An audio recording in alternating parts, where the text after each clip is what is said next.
Words, they seem harmless, simple sounds, ink on paper, text on a screen, but words have always been the most powerful weapon in human history. Empires were built with them, nations were divided by them, wars were justified, markets were manipulated, entire populations were persuaded to believe what served the powerful. The most dangerous people in history didn't always carry swords, guns, or bombs. They carried speeches, narratives, carefully crafted language designed to influence minds and control behavior. And it hasn't stopped. Today, corporations, politicians, insurers, and institutions use words to shape what you think, what you buy, what you fear, and what you accept as truth. This podcast is about exposing those words, decoding the language of power, revealing the persuasion hidden in plain sight. Because when you understand the words, you understand the game. This is the art of words.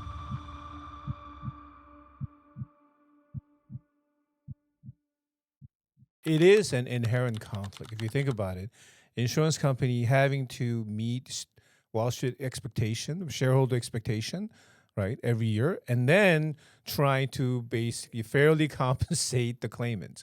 Because I mean, they have actuaries, they have underwriters who would predict amount of claims, amount of losses every year.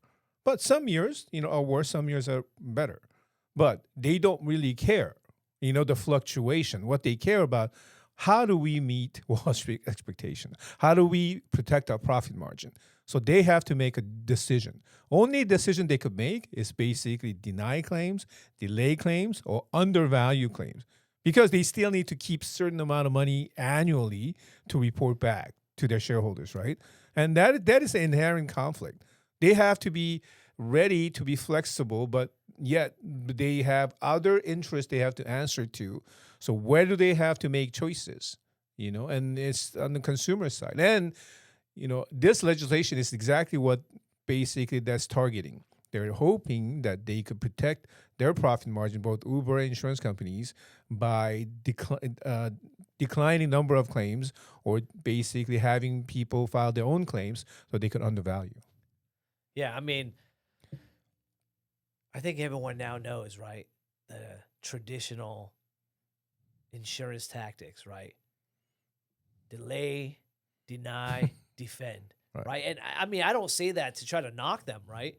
Like, obviously, they need to do things to shore up their ability to make profits, to generate capital, to keep their business going, to make sure that there are shareholders, right? People that are going to invest in them. But at some point, there's got to be a reckoning too, right? They have to understand that their claims process deals with people who are hurt that rightfully deserve just compensation, right? And they have to be like, they have to understand that this process, there's a human value to it, right? They're dealing with things, they're not just selling widgets, right? The claims process that they kind of manage and control, it deals with people's lives, right? It deals with families' abilities to continue on, to put food on the table, right? When people are injured or people even pass away in a wrongful death case. And they got to be empathetic to that, right? They can't just be bottom line thinkers. That doesn't work. And if it carries on, right, then we have problems like, with whatever happened with United Healthcare, which was horrible, right? How do we prevent that from happening more and more in the future? We have to humanize even the corporate existence, right? Because otherwise people are not going to continue to put up with that, right? Exactly. And I don't want to see other CEOs who are innocent, right, get killed just because their company was doing something that seemed to the public to be bottom line thinking, right? That's not a fair outcome either. But No. how do we prevent that revolution from occurring, right? We prevent it by ensuring that all parties recognize this need for fairness, reasonableness in dealing with these claims, in that the victims who are now suffering physically, right, they get some kind of compensation that is just and is properly valued, right? I mean, I think, like you always say, there's only one victim. Attorneys are not victims. Insurance companies are not victims. Consumers who is going to be affected by the increased rate, of whatever, insurance company or the Uber is going to charge, they're not necessarily victims. There's only one victim because there's only one party basically that has suffered, for no wrong of their own, right? They have suffered, sometimes catastrophic event. So that's the only victim. But how insurance company Uber is trying to portray is, consumers are victims. They're the victims of this huge loss. You're not a victim. You took a gamble too. You've insured this driver who caused the accident. That's on your risk assessment of what basically you are likely to pay out. But you lost that bet because your driver obviously was, more careless than you thought, right? Then you have to pay for that because you've insured that person basically to be able to carry that insurance. Yeah, I mean, and if you look at the commercials, right, that Uber's running, they're making not so subtle attacks, for right, sure. at one particular law firm. And I don't know, because we're here in Southern California. I don't know if their campaign is different in other parts of the state. But even if what they're alleging is true, right, like people have to understand that's just one law firm, right? Right. And they're talking about very like select cases from that one law firm. Like it's like one or two cases they're harping on. That doesn't represent the entire industry. Not at all. Not at right? all. It would be laughable, right? For people to think, oh, okay, so that means the entire industry is corrupt just because there was a case that was handled improperly or fraudulently by one firm, right? And I think that's how, people have been treating attorneys for a really long time, right? Absolutely. Just saying like, oh, attorneys are horrible. Attorneys are all fraudulent, right? They're all liars. But I saw something recently that really, I think that summarizes in terms of at least what we do, right? Like as consumer advocates, right? People who fight for victims going against, big insurance, big corporations, big pharma. When the system fails to protect its citizens, right? And we see this all over and over again, right? When drugs poison people, right, sometimes to their death. When machinery, airplanes fail to work as advertised and people meet their end in an untimely and horrible way. Your last line of defense, a lot of times, are trial lawyers. The trial lawyers are who brings these companies to task, right? Yeah. Makes them pay, makes them hurt, because these big companies, right? They don't have brains and hearts. They don't have blood in their veins, right? So we make them bleed where it hurts them the most is capital, right? We make them have to bleed capital so that they make changes to make their processes safer, because right? this is the only way to force them to change the way they do things and make it safer. There's no motivation otherwise. If they are protected from, these just compensation, then they will continue to do business the same way because their profit will increase by just doing the same or doing less even, right? Because you're not going to be able to basically bring a claim on your own, then, or you're undervalued, then, basically there's less motivation to correct things. Yeah. We've always kind of pushed these, large judgments and settlement. It happens because we're not trying to, say, we are basically, so good and getting so much money. It's because we're making a statement. Hey, if you do not care about these safety measures, if you do not care about these, whatever reckless drivers, insuring them, then you're going to have to pay some way and then make you realize basically it's going to hurt your profit. If we don't attack their profit margin, they have no motivation to change anything. Exactly. Right. That's the only also, humane strategy. Right. Right. Is like we go after their resources which will make them change the way they operate, because we know that they're such a resource protective, right? Like these entities, this is their lifeblood, right? What we can't do is give people the notion, the idea that, oh, you know what? There's no stopping corporations, right? There's no stopping big insurance because they don't eat, they don't sleep, right? Like these things are just, they're infinite entities. So the only thing we can do is we're just going to have to go and kill the people in the organizations, right? Like Mangione, like that's not the right way to go about it. But who's going to take them to task, right? The CPA, they're not advocates. Your medical doctor, they're not advocates either. Your teacher, your mentor, like no, there's only one, group of people that could take these big corporations to task. They're trial attorneys, right? They file lawsuits against them, get them to pay, get an injunction to make sure that they stop doing something that's harmful, or make them change the process so that it's less harmful, or whatever the case may be, right?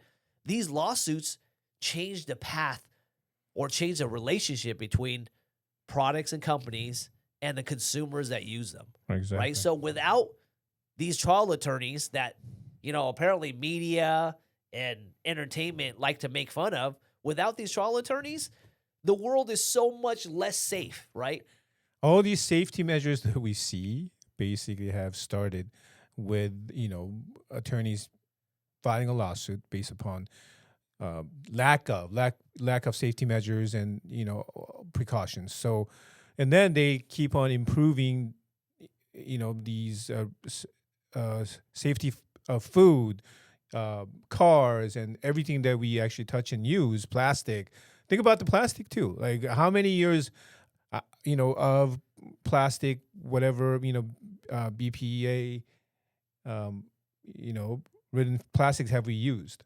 And then until someone actually brought a lawsuit saying that, hey, these are harmful, basically you need to stop using, these kind of plastic, and they stop using it because it all affects us maybe slowly, but surely at some point. Well, I mean, just so many changes, right? Even automobiles, right? Like they're made safer because of lawsuits that's happened, right? We're talking about Takata airbags, right? Like getting them removed from the market because they cause... And they didn't remove it. Knowingly, they ignored it for many years until someone brought a lawsuit saying that, hey, if you don't change, you're going to have to pay. And that's the only way, right? Yeah, I mean, think about it. Who's riding in those cars with those airbags? Us. It's your mother, family. Your daughter, right? Your elderly aunt, your grandmother. Like, you want to put those people at risk? Well, they're not going to change it if it costs them money. So somebody has to force them to do that, right? At the risk of losing even more money, right? And that's kind of the lawyer's job, right? At the end of the day, where the buck stops with the system making people responsible, I mean, the only last line of defense is the trial attorneys that come in, right? And protects consumers, victims. I mean, I think for me, kind of going back to the Uber thing for a second is like, and we know how much these claims are worth, right? Yes. Like, just like insurance companies, when they have their algorithm and they're valuing a case. And they've already made the process, even attorney-represented Uber claims, more difficult than regular claims. Oh, for sure. I mean, they know they have their own kind of valuing system, right? And we do too. We know how much a claim is worth. So when we fight to settle a claim and resolve a claim, we're trying to get the attorney's fees on top of what we think the value is of a claim, right? So imagine if they're saying, okay, we're going to reduce attorney's fees.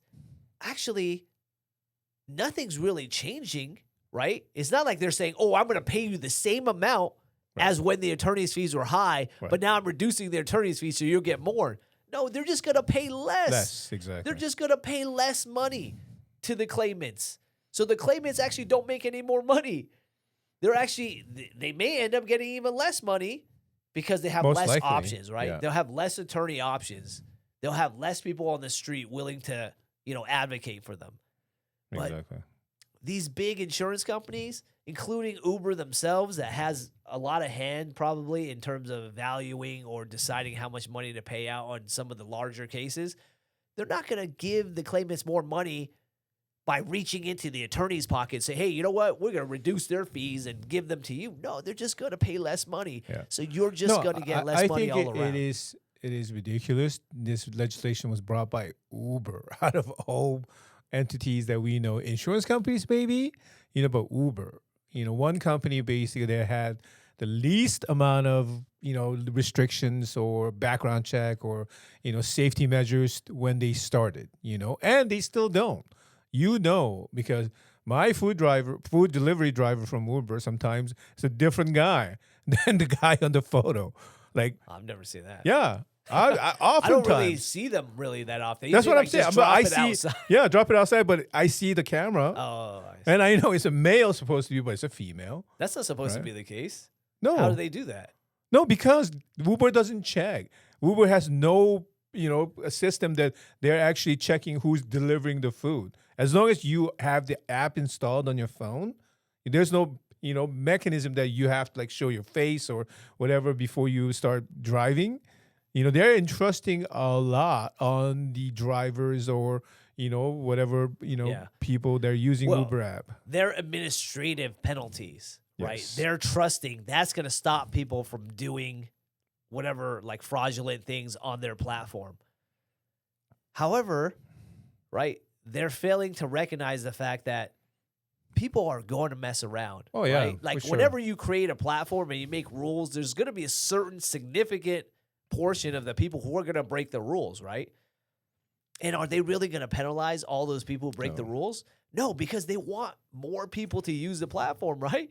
So, like, if they penalize all of the drivers or all the delivery people, like, so often and so strictly, then they just won't have participation anymore, right? That's going to hurt the platform. And So they those- can't punish people. Those delivery people make pennies, No, I've heard that. I Yeah. know that there's laws passed to ensure that, rideshare and delivery folks get, some sort of reasonable wage.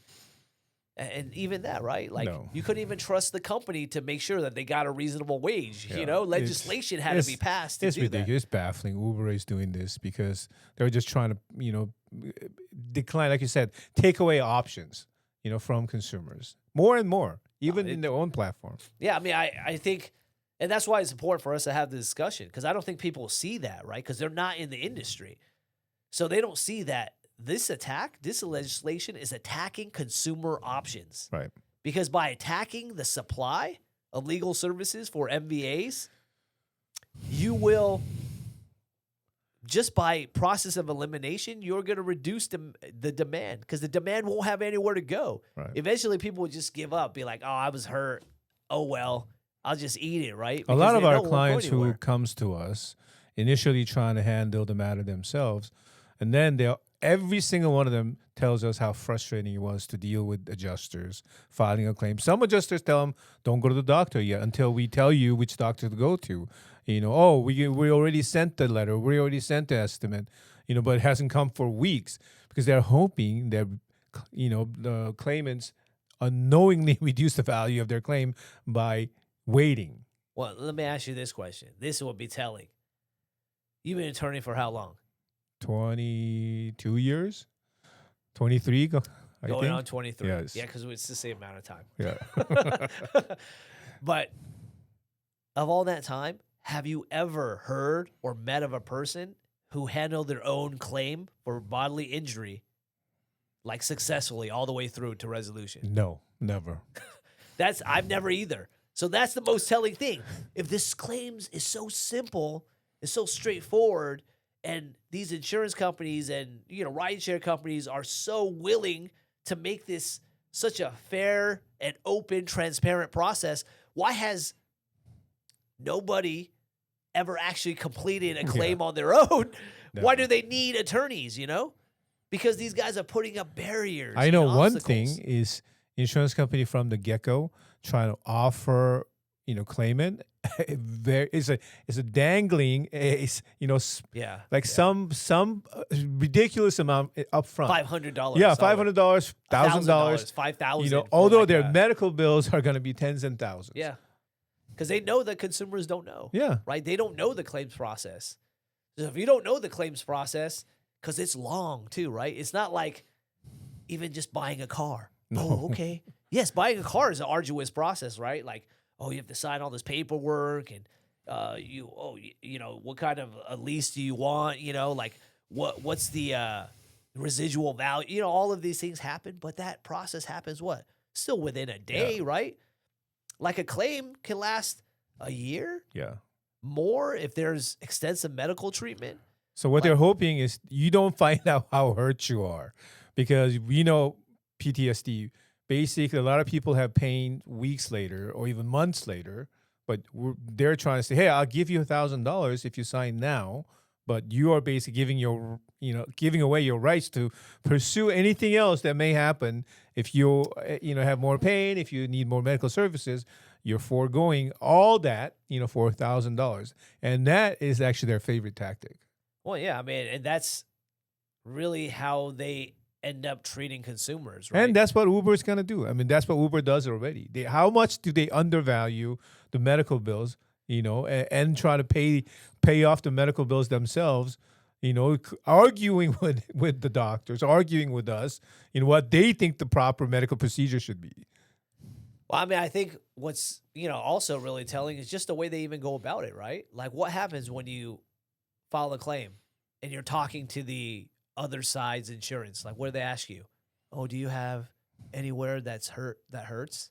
Right? Do you have any pain? Do you have any injuries? They say usually. Do you have any injuries? Well, injuries. I mean, but sometimes Or people. they're trying to talk about casually. They don't really know how to injuries. Exactly. I don't know Casually. So they'll say, "Do you have any pain anywhere? Yeah.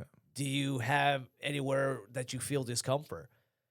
And like I always say, right? That's not the barometer. Exactly. Of whether or not you've actually been injured, right? Because there's more than just pain. I can have a broken leg, right? The next day, if I just stay still like this and I put no pressure on my leg, I won't have pain in it. Yeah. I mean, because that's happened before I broke my leg. And as long as I was sitting there immobilized, I had no pain without any pain meds, right? It's when I went to do something functional that I had pain, right? Beyond pain, what about mobility? What about flexibility? What about strength, right? Because you lose strength in areas that have been injured. Like there's all these other components. It's not just pain, right? Pain is the easiest part. That's the first part that goes away, Exactly. right? All the other stuff that you need from your body, your joints, your bones, right? Even your tendons, even and your ligaments. mood, because of all those things, you may not be able to do things that you used to do, or you're or at the level that you used to do them, right? yeah, or your enjoyment of doing things like even something as minute as playing with kids, or helping with whatever family chores. Like if you're unable to do so, that basically affects you a lot and your family a lot, because they don't sometimes know how much you're in discomfort or pain.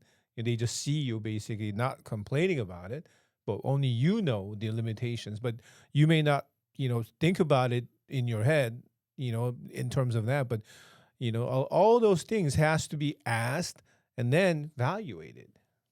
Yeah, I mean, so when it comes to recovery, it's not just about the cessation of pain, right? Right.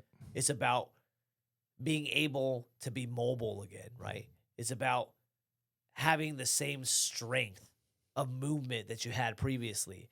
It's about having at least, as much as you can, right? Because we know after an injury, you may never get to 100%, but having, decent flexibility, right? Because you want to be able to do your daily activities in kind of the same way you did before the accident itself, right? But they never ask you that. They just ask you, are you in pain? Like pain is the easiest part of this whole thing, right? The cessation of pain is not recovery, right? You could give me a couple of pills and I'll be pain-free. Does that mean I'm good? I can be discharged from the hospital, just get up and run home? Like, no, of course not. I think also in terms of pain, because a lot of people underestimate, pain and how much that affects people. And then, you could say, oh, just suck it up. You'll go away. And that's favorite line of the insurance adjusters. Oh, it would go away for, in a couple of weeks, couple of months, whatever, because it's minor injury, right? But the thing is, this is how I look at it. And this is how I tell my other friends too when we talk about these things. Like, okay, there is a, pie, right? And let's say this is compensation, So you deserve compensation, 100% of the pie, because that's the justified amount, right? For your type of injury. If you don't take that 100% of the pie, then who is keeping the other portion? Let's say you took only 50%. You deserve $10,000 because, your medical bills, pain and suffering, inability to do things, but you leave $5,000, basically you didn't take 5,000. We talked about it. Who's keeping that 5,000? It's the insurance company. Insurance. Yeah. So are they paying that back? Exactly. In terms of that, only thing we're trying to do is make sure our clients are justifiably compensated, right? Because insurance companies never going to give you more than 100. They'll never offer you from the get-go more than 100 because they know, More than 100% 100%. the policy. Exactly. And, they may offer you less, but what we're trying to do is make sure, hey, our clients deserve that because our clients are the only victim who had to go through all that, and then you're not keeping, 30, 40% for your own benefit because that only pads your bill, like pads your pocket, basically, I guess it'd be more fair, and I can accept it more if they kept that money and then reduce the premiums. Absolutely. You I'm know all what I for mean? that too. Reduce the premiums for the Yeah. people paying, right? Because we all have insurance, right? Exactly. Like, even if I was to be super negative about insurance, the insurance industry, like I'm still a customer. Of course. Like of various products, right? Homeowners, workers' comp, Health insurance. auto, health. Yeah, like we're all consumers of various products. But that doesn't mean I don't want them to treat claimants humanely, right? Even people claiming against my policies. Like, treat them humanely. That's why I bought those policies for. Exactly. I'm trying to protect people from my negligence because I'm negligent sometimes, right? We're all negligent sometimes when we drive.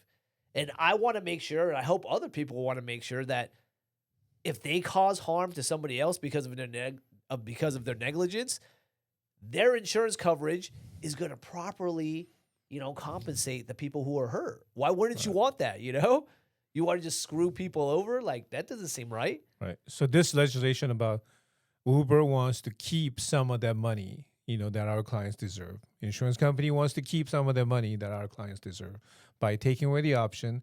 And then because they know when they take away the option, they could undervalue the claim and underpay. So, yeah, coming to the Uber thing.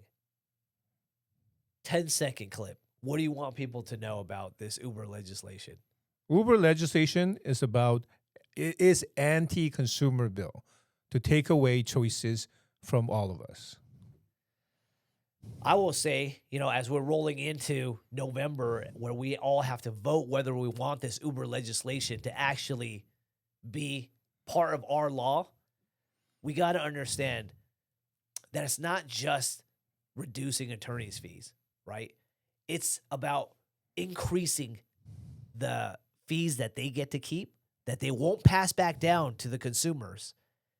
And then at the same time, also limiting consumer options when they're hurt because of Uber negligence, right? It's a double hit.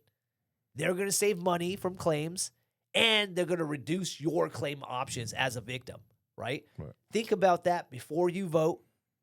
At least do your own research, right? You may not listen to me. You may not listen to Sid. Do your own research. Find out what it's really about. Because don't forget, at the end of the day, at least we're out here talking to you specifically about what we do and trying to be transparent, right? You won't see the Uber executive team come out and talk transparently about why they're doing this, right? And we invite them too. Oh, yeah. We would love for them to come out here and debate us about, just the fairness, the equity of having legislation like this, right? Spend money to make your services more safe. Exactly. Stop smearing. It's a smear campaign. Yeah, stop attacking law firms that or an industry 99.9% of it is completely pure and well-intentioned, right, and innocent of the allegations you're making. Right. That was a lot more than 10 Anyways. seconds. But I appreciate it. Thanks for coming to listen to our words. But like I said, it's the art of words that really wins the day.